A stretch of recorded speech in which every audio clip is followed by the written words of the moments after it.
नमस्कार, आप देख रहे हैं AMG न्यूज। आपके साथ मैं नीला। शहर और आसपास की खबरों को लेकर हम हाजिर हैं। शुरू करेंगे प्रमुख खबरों से।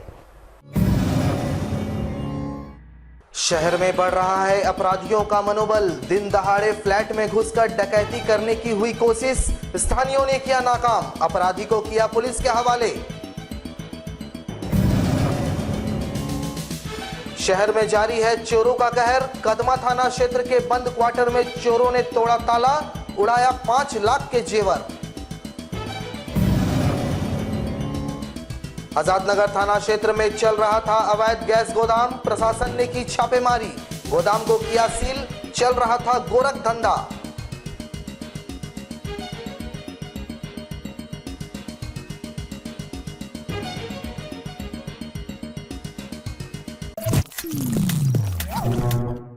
अब खबरें विस्तार से।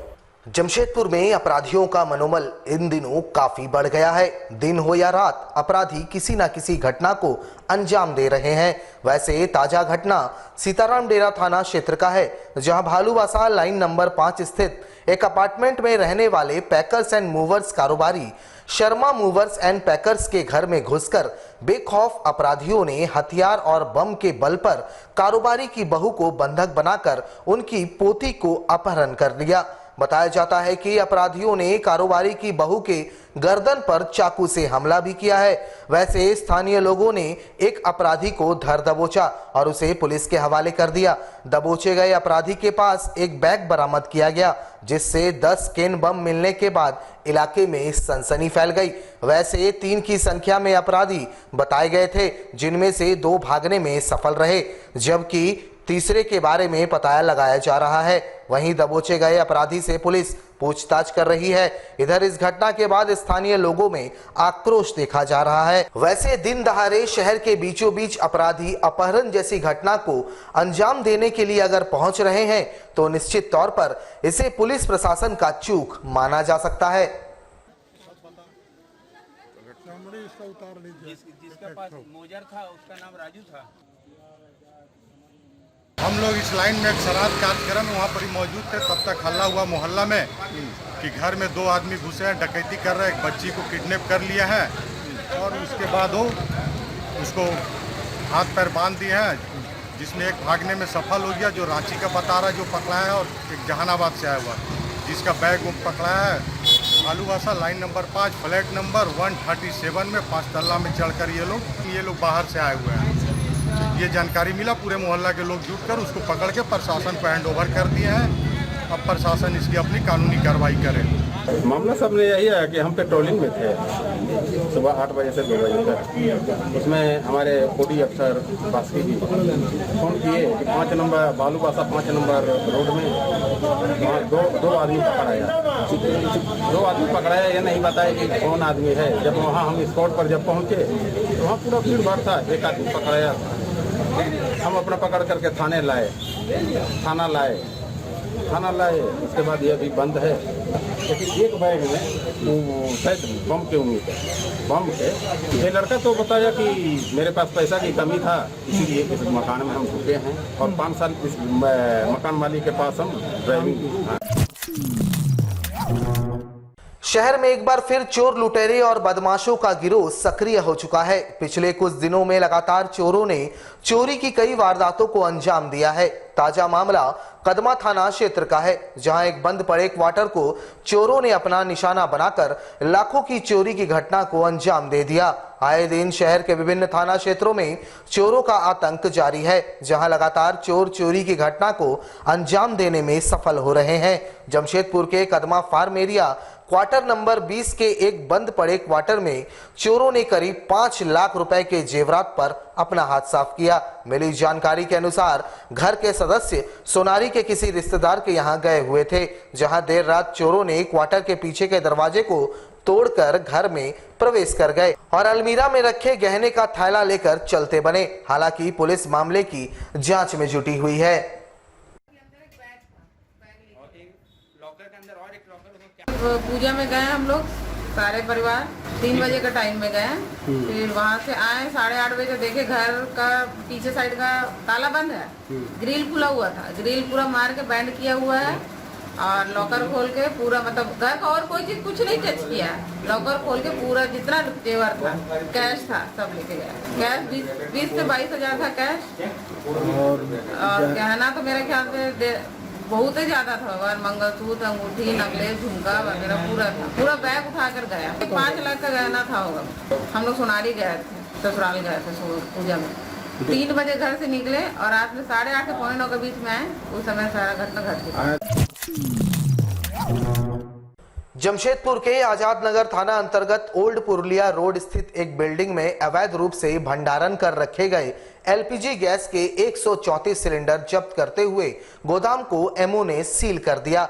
बताया जाता है कि विभाग को यहां अवैध रूप से एलपीजी सिलेंडरों के भंडारण की सूचना दी गई थी। जांच के क्रम में 51 डोमेस्टिक सिलेंडर और 83 खाली सिलेंडर पाए गए। वैसे सोमवार होने के कारण शहर के सभी एलपीजी डिस्ट्रीब्यूटर अपने संस्थानों को बंद रखते हैं। ऐसे में यह पता नहीं चल सका कि यह गोदाम किसका है। फिलहाल गोदाम सील कर दिया गया है। वैसे रिहायशी इलाके में बगैर अनुमति के गैस गोदाम आखिर किसके इशारे पर संचालित हो रहा था, जिला प्रशासन इसकी भी जांच कर रही है। से सूचना प्राप्त हुई थी कि ओल्ड पुरुलिया रोड में संतोष स्टील ट्रेडर्स के सामने के एक बिल्डिंग में कुछ सिलेंडर्स अवैध रूप से रखे हुए हैं। उसी की जांच में हम लोग आए हैं, देखा कि मोस्टली खाली सिलेंडर्स है, 83 डोमेस्टिक यूज वाले सिलेंडर्स हैं और 59 कमर्शियल यूज वाले सिलेंडर्स हैं। मोस्टली इसमें एम्प्टी सिलेंडर्स हैं। क्योंकि आज सारा गैस का एजेंसी बंद रहता है मंडे को, आज हम इसको सील करेंगे और इसका प्रतिवेदन देते हैं। अगर प्राथमिकी दर्ज करने की नौबत आई तो वो प्राथमिकी दर्ज होती है। नहीं, देखिए, ये तो प्रॉपर्टी ओएनजीसी की होती है ना, गैस का cylinder oil and natural gas commission की प्रॉपर्टी होती है, ठीक है। तो इसका कहीं बिना परमिशन के और गैस एजेंसी के सिवा इसका भंडारण नहीं किया जा सकता। प्रथम दृष्टिया ये तो मामला लगता है कि अवैध रूप से यहाँ भंडारित है। अगर सूचना नहीं दी गई है तो इसके मालिक तो मुकेश कुमार तिवारी हैं इस बिल्डिंग के, अब उनसे पूछा जाएगा कि इनको भाड़ा में दिए। हिंदू राष्ट्र सेना युवा इकाई के द्वारा शहीद भगत सिंह के जयंती के मौके पर मरीन ड्राइव नए पुल के समीप चौक को शहीद भगत सिंह के नाम पर नामकरण किया गया। इस दौरान शहीद भगत सिंह के चित्र पर पुष्प अर्पित करते हुए इन्हें श्रद्धांजलि दी गई। वहीं भगत सिंह जिंदाबाद के नारे भी लगाए गए। इन्होंने कहा कि शहीद भगत सिंह देश के प्रत्येक नागरिक के लिए प्रेरणा स्रोत है और इस कारण उनकी प्रतिमा भी यहाँ स्थापित होनी चाहिए। हम लोग यहाँ वीर शहीद भगत सिंह के जन्म दिवस पे यहाँ उपलब्ध हुए हैं। उनको उनके फोटो पे माल्यार्पित करते हैं और हमें प्रशासन से मांग करते हैं हम लोग कि इस चौक पे भव्य मूर्ति बनाया जाए वीर शहीद भगत सिंह का और इस चौक का नामांकन किया जाए। झारखंड मुक्ति मोर्चा ने डीएलसी कार्यालय का घेराव कर जोरदार प्रदर्शन किया। वैसे जेएमएम के कार्यकर्ताओं का कहना है कि टिस्को हेल्थ डिपार्टमेंट ने मजदूरों को काम से बाहर का रास्ता दिखा दिया है। हेल्थ डिपार्टमेंट नए ठेकेदार की बहाली कर बाहरी लोगों से काम करवा रहे हैं। ऐसे में स्थानीय मजदूर दाने दाने को मोहताज है। वहीं झारखंड मुक्ति मोर्चा ने डीएलसी से मांग की है कि टिस्को हेल्थ डिपार्टमेंट के लोगों के साथ वार्ता करे और इन्हें काम पर वापस बुलाया जाए, नहीं तो बाहर के ठेकेदार का काम रोक दिया जाएगा।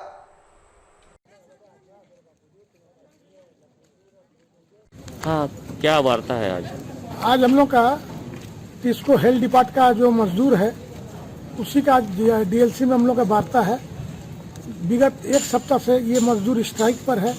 आज हम लोग का पूर्ण विश्वास है जो डीएलसी साहब ये मजदूर को न्याय देंगे। क्या दिक्कत है मजदूर के साथ? दिक्कत यही है जो इन लोग का जो संख्या है 2 ब्लॉक में 80 मजदूर है, सबको काम नहीं मिल रहा है, बैठा दे रहा है।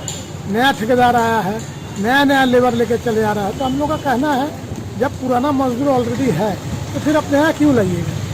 अगर ये पुराना मजदूर कहाँ जाएगा? 20 साल से लोग काम कर रहे हैं। तो हम लोग का डिमांड है कि यहाँ ठेकेदार बदलता है मगर मजदूर नहीं बदलता है।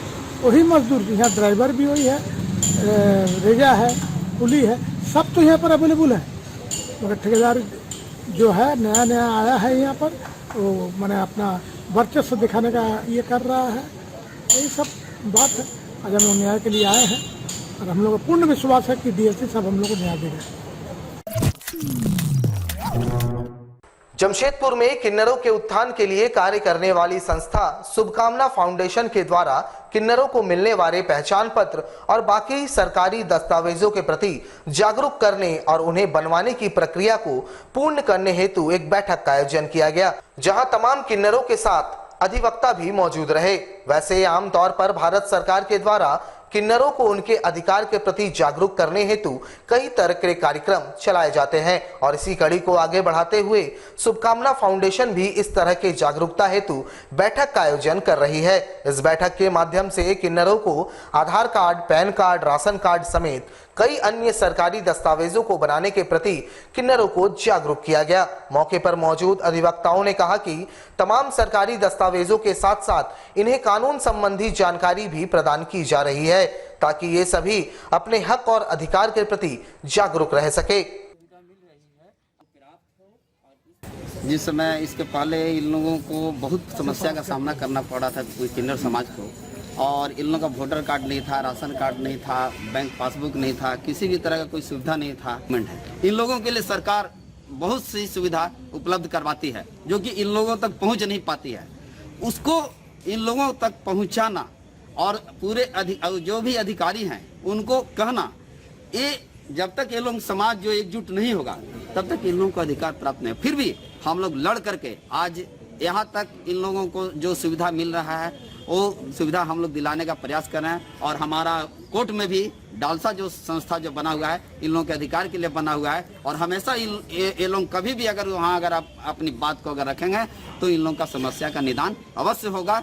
वहीं इस मौके पर शुभकामना फाउंडेशन की अध्यक्ष संजना किन्नर ने बताया कि किन्नर समाज को उनके हक और अधिकारों के लिए कानून की जानकारी रखने की आवश्यकता है और इसी कारण इस तरह के बैठक में अधिवक्ताओं को शामिल किया जा रहा है, तभी सभी अपने हक और अधिकार के प्रति जागरूक रह पाएंगे।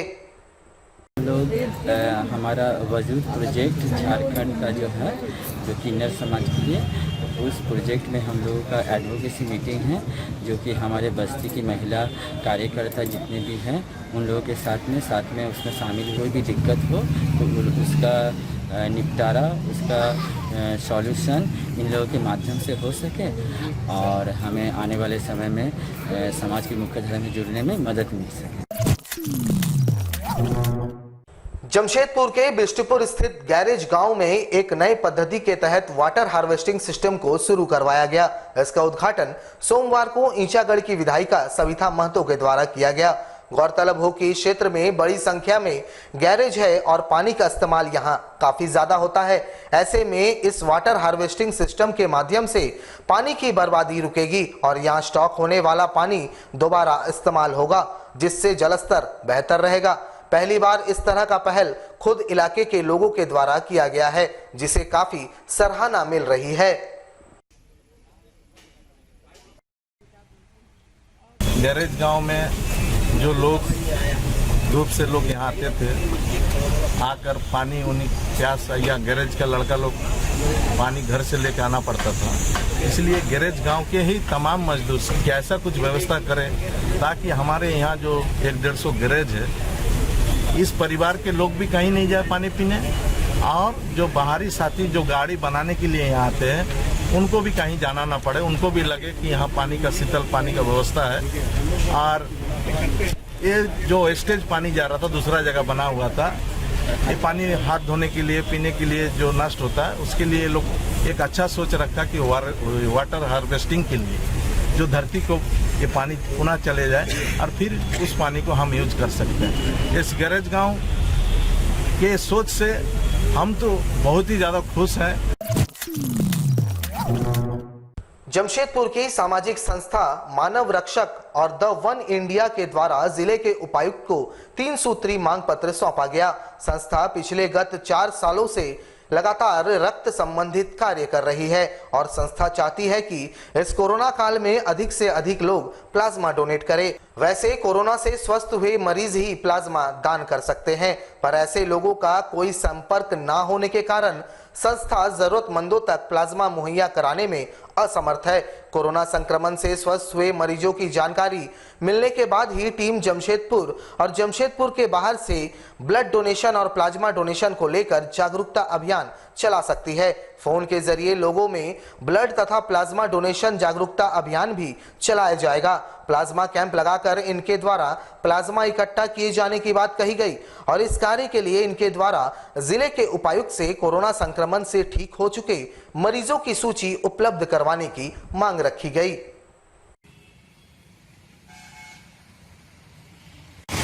हम हमारी टीम मानव रक्षक और दवा इंडिया पिछले गत 4 वर्षों से जमशेदपुर में पूरे भारत में निःशुल्क रक्त की व्यवस्था करवाते हैं। अभी कुछ दिनों से हमारे पास जमशेदपुर से बहुत ज़्यादा ही कॉल आ रहा है, क्योंकि जमशेदपुर में कोरोना के मरीज काफ़ी बढ़ोतरी हो रही है दिन पर दिन। और साथ ही साथ ये भी खुशखबरी है कि हमारे पास जमशेदपुर में जो है कोरोना के पेशेंट काफ़ी रिकवर भी हो रहे हैं, क्योंकि हमारे पास डिटेल ना होने के अभाव से हम जो है प्लाज्मा मुहैया नहीं करवा पा रहे हैं।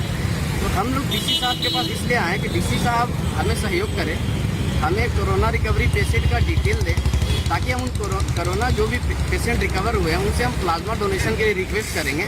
साथ ही साथ हम लोग डीसी साहब के गाइडलाइन पे काम करेंगे।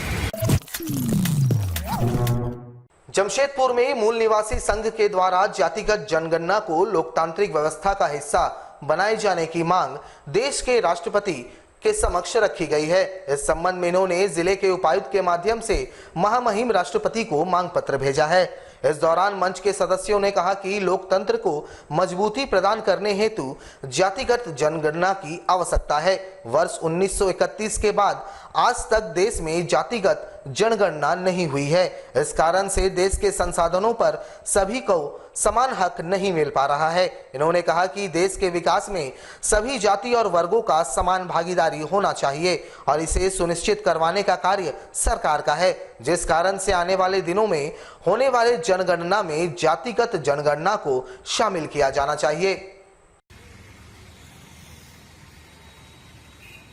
हम लोग मूल निवासी संघ पूर्वी सिंहभूम के शिष्टमंडल है और आज पूर्व नियोजित कार्यक्रम के तहत माननीय उपायुक्त कार्यालय जमशेदपुर के प्रांगण में धरना प्रदर्शन का कार्यक्रम के माध्यम से महामहिम राष्ट्रपति को एक स्मारक पत्र देने का कार्यक्रम है। और स्मारक पत्र के माध्यम से जो देश में आने वाली जनगणना है उसमें जाति आधारित जनगणना कराने की हमने मांग की है, क्योंकि 1931 के बाद अभी तक और जाति आधारित जनगणना नहीं हुई है, जिससे सरकारी जो योजनाएं हैं उनको आम जनता तक नहीं पहुंच रही है। और लोकतंत्र का तकाजा है कि देश के संसाधनों में सभी वर्गों की समान हिस्सेदारी होनी चाहिए और जब तक जाति आधारित जनगणना नहीं होती है तो इस लक्ष्य को नहीं पाया जा सकता। हमारे साथ लगातार जुड़े रहने के लिए आप हमें YouTube पर जरूर सब्सक्राइब करें। आज के लिए बस इतना ही। कल आपसे फिर मुखातिब होंगे कुछ नई खबरों के साथ। तब तक के लिए AMG न्यूज की पूरी टीम को दीजिए इजाजत। नमस्कार।